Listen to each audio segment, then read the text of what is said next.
बिस्मिल्लाहिर्रहमानिर्रहीम। अस्सलाम वालेकुम नाज़रीन, welcome to Malla Hasan YouTube channel. तो नाज़रीन ये आपको दिखा देते हैं कि हमारे कुछ कस्टमर आए थे, कुछ शाहपुर कांजरा से आए थे और ये हमारे पास ये कसूरिया साहब आए हैं और साथ ही उसका भाई आए हमारे पास। और पहली मरतबा अली रज़ा साहब भी आए हमारे पास, तशरीफ़ लाए हैं। तो इन्होंने हमसे कुछ अमाइनो एसिड परचेज़ किया है जो कि मेड इन तुर्की है, 1 लीटर की पैकिंग में, जिसको आप 4 एकड़ पे स्प्रे करवा सकते हो। और इन्होंने कुछ सल्फर के बैग भी हमसे 5 परचेज़ किए।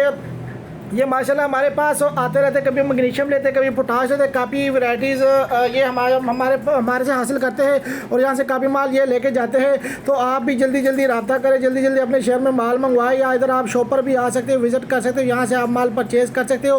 विज़िट करने का ये होता है कि आपकी हम तसल्ली करवाते हैं पूरी, ताकि 100% आपको माल भी इधर दिखाया जाए, आपकी तसल्ली भी हो जाए, फिर आप यहाँ से माल परचेज़ करते हो।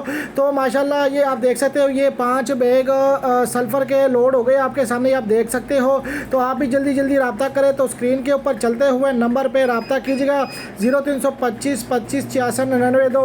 इस नंबर पे रब्ता करके आप अपना ऑर्डर बुक करवा सकते हो। तो ये देख सकते हो, ये आपके सामने 5 बैग सल्फर के भी लोड हो गए हैं और ये 2 बोतल तो ये भी लेके साथ, ये देख सकते हो, ये गाड़ी आपके सामने।